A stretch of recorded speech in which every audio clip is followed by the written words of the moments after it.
Best soccer show, USA Korea. We are on the air. It is halftime. USA 1, Korea nothing on a fourth-minute goal by Chris Wondolowski. Since then, not that great. 9-5-1, you're on the air. Is it just me or do our guys like a little slow playing there? It seems lethargic. I mean, the first 15 minutes or so was pretty good. USA had the lion's share of the ball. They definitely were dominating things. Towards the latter half of that first half, it really kind of fell apart. Korea started finding their feet in terms of attack, and the back line having some issues. Matt Besler probably the only one who really looks decent right now. Yeah. If you were at Klinsmann, what substitute would you make? Wow. Let's see. I would start with Brad Evans if he has not played well at all, and I think that was partly a function of swapping Brad Davis and Graham Zusi, and when they swapped back, it was a little bit better, but that's still Brad Evans not playing very well. Maybe get the kid DeAndre Yedlin in the game. I'd like to see EJ up top. I mean, I know Wondolowski had the goal. Hopefully EJ's a little bit, if he's healthy enough to make some kind of impact in the second half. Beyond that, I don't know what changes you can make that's really going to make a big difference. It's mainly about, I don't know, there's a lack of passing cohesion there. Thanks for the call, man. Yeah. 301, you're on the air. 301. What's up, man? All right. We'll take phone calls 201-430-2378. Best Soccer Show halftime, USA Korea. Further observations. I mean, look, the possession, the passing seemed to break down for no reason towards the second latter half of that first 45. 219, you're on the air. Hey, it's Max again. I think we're lucky that Korea can't shoot the ball. Is that how you're judging this? That they can't shoot? Yeah, they've missed a lot of good chances. They've missed. They haven't turned their opportunities into chances. I think that's fair. They had the set piece, which may or may not have been a goal.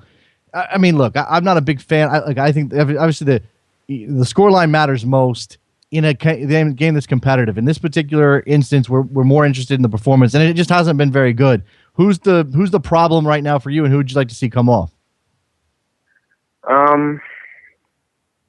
I mean, it's just been really slow. I think our best player has been Besler. Yeah, I agree with that. If he didn't make that interception, it'd most definitely be tied. I think he's definitely been our best player.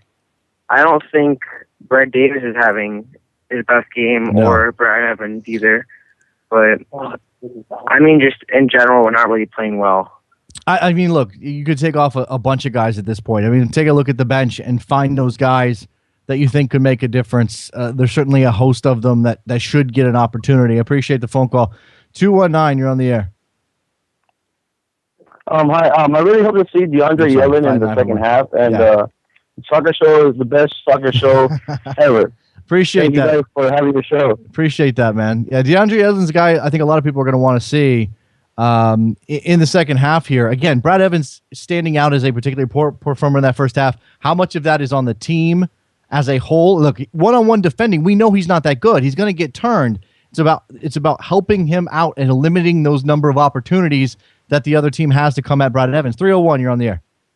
Yeah, I was just going to say about Brad Evans. The first half was Exhibit A for what I said before the game. Like I don't think he can really hack it at this level. His positional awareness I thought was good, but if you look when he was going for that tackle in the corner when the dude shook him, 10 minutes or like the 35th minute. Yeah. Like he was on he wasn't even on the goal side of the guy. Like he was kicking at the ball on the outside of the dude, and the dude just went straight in. He does have some problems on those one-on-one opportunities. He missed a couple of tackles that were just pretty egregious in terms of that's kind of basic defending, and that is certainly a problem. Yeah, I'm just looking for the answer at especially right back. I don't think Jurgen's found it. And I'm worried about Cristiano Ronaldo and Germany and Ghana. And it's like Alexi Lalas said, I don't agree with him all the time, but I'll tell you, he hit the nail right on the head when he said that Ghana finishes that chance. Yeah. And I think that happened a couple of times in the first half where Ghana or Germany or Portugal would have finished chances. Yeah, look, Or I mean, made again, chances. I think it's an look. Thanks for the call, appreciate it, man. Yeah, thanks. Yeah, 619, you're on the air. Hold on one second though. I think it's interesting to start to kind of extrapolate that, and nothing against Alexi or whoever. Yeah, Ghana maybe finishes that chance. Portugal probably finishes that chance. Germany does, whatever. This is clearly not the U.S. strongest team, and maybe those couple of individual spots are hurting significantly when it comes to possession and the like. 619, what's up? Yeah, this roster needs a lot less Brad on it right now. That is for sure. A lot less Brad, period? Like both Brads? Oh, both Brads. But really? Definitely starting with Davis. I just think, we keep going to him because it's the devil you know philosophy. And a vote for him is just sort of a vote for mediocrity. And I think we just got to throw more bodies at the issue to get a clearer picture. But there's no doubt we've seen all we're going to see from him over the last few months. There's limited time. There's another reason to give him, more playing time going into the summer. All right, fair. That's a pretty scathing indictment of Brad Davis there.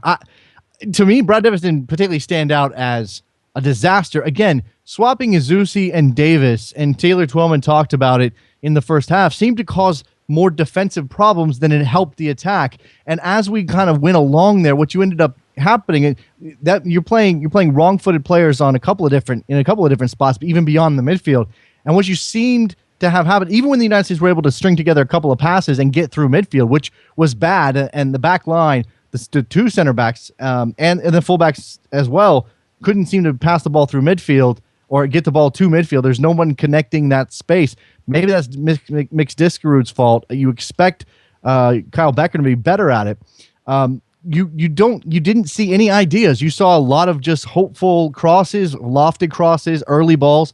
816, you're on the air. Hey, it's Eric in Kansas City. What's up, Eric?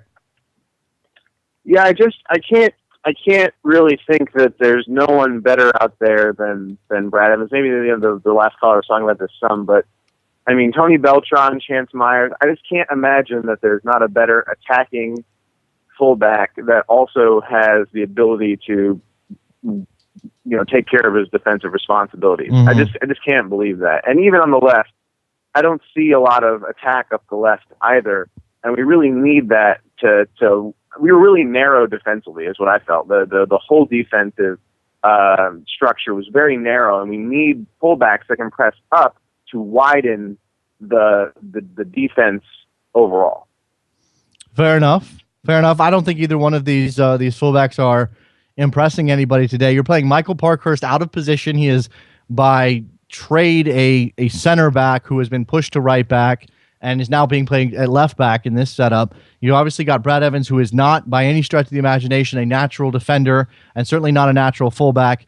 And again, these things are all connected here. This is not making excuses for anybody. Brad Evans has been bad, but there's certainly something to be said for the inability of all three phases of this team to work together.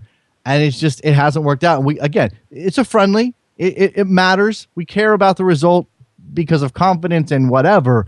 But in this situation, we're trying to identify those individual performances while taking into account the entire context of the team structure. It's mind-boggling, is it not? It is. All right, Thanks for taking my call. Appreciate it, man. Appreciate that. We've got a couple minutes left until the second half kicks off at the StubHub Center in Carson. USA 1, South Korea nothing. I don't think anybody who has watched that game would argue that the United States is dominating or even controlling this game. It clearly seems to be, if not a 50-50 proposition, South Korea with the upper hand. I saw this on Twitter a couple times, and maybe it was serious and maybe it was not. Put that Mexico result against South Korea out of your mind. It has no bearing on how you should judge this game. You should be judging this game on how the U.S. plays as a team and individually, not necessarily, did they beat South Korea by the same scoreline or a better scoreline than Mexico? I think we're going to see goals in this second half. It was such a good way to start, and you wonder, with Wondolowski scoring so early, if the United States did not pull back a little bit, take their foot off the gas. I mean, Klinsmann has been, he has been an advocate for pressing and attacking, but the issue here is, and again, the first 15 minutes, the United States had the most of the possession and looked like the better team.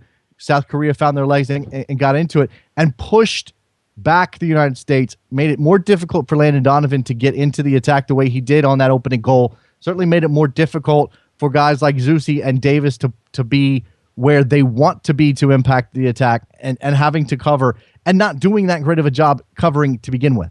And then when the United States was able to get a little bit of possession together, managed to string together a couple of passes, what do we end up getting? The ball crosses the halfway line and we get a cross. That's not going to cut it for the United States today against South Korea, who is not obviously is not a weak opponent, at least in terms of what the U.S. has been facing over the past year or so. It looks like Doug McIntyre of ESPN is dropping some news as we talk on Twitter. Sources say U.S. men's national team to open a 3-game World Cup send-off series at Stanford Stadium and close it against Nigeria in Florida. That's an interesting. It's a good choice of opponent there, at least in Nigeria. I'm not sure where else or who else they'll be playing in that send-off series. Definitely more concerned about that than this. Now, what roster Jurgen Klinsmann has available to him, but May 27th. By that point, you should get all your European players in, and that looks like it'll be. Let's see. I'm reading this as we speak here. Brazil-bound U.S. World Cup team plans to kick off its 3-match stateside send-off series, Stanford Stadium in Stanford. May 27th is that game. So these games will obviously be just ahead of the World Cup. Have those full rosters. Get those get those kinks, those last-minute kinks worked out. Hopefully, we'll see something that approaches what Jurgen Klinsmann thinks is his first 11. And I found it interesting in the first half today, watching the game and hearing Taylor Twellman talk about what we discussed in the pregame today on this show. Where does Landon Donovan slot in? If you've got Clint Dempsey locked into that central midfield role, and remember, Clint Dempsey's your captain, so unless you're going to take the armband off of Clint Dempsey, it's hard to imagine him being dropped. So where does Landon Donovan go? Does he push Fabian Johnson back to left back? It's hard to imagine Fabian Johnson being dropped and DeMarcus Beasley staying in that spot. Does he push Graham Zusi out of that right-sided spot? Is there an actual competition there? Or is Klinsmann saying something with this choice of lineup today that he sees Jurgen Klinsmann Jurgen Klinsmann sees Landon Donovan as Clint Dempsey's backup as a central attacking midfielder? That would be a little crazy to see a team set out in Brazil, that first game against Ghana, without Landon Donovan in the lineup. But at this point, it has to be considered. It has to be considered possible that Landon Donovan is not going to be starting.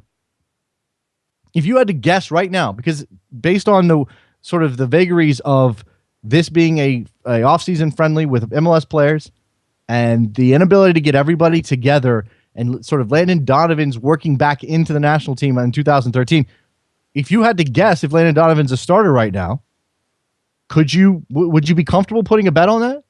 Yes, he is. No, he isn't. Is it as much as a 50-50 shot right now that he's a starter against Ghana? And again, we had that caller in the pregame that said that would be inconceivable anytime before this cycle, before this season, before last season, for that matter. And yet here we are considering the possibility that Landon Donovan is not a starter. All right, kickoff coming in L.A. Carson, sorry, what else?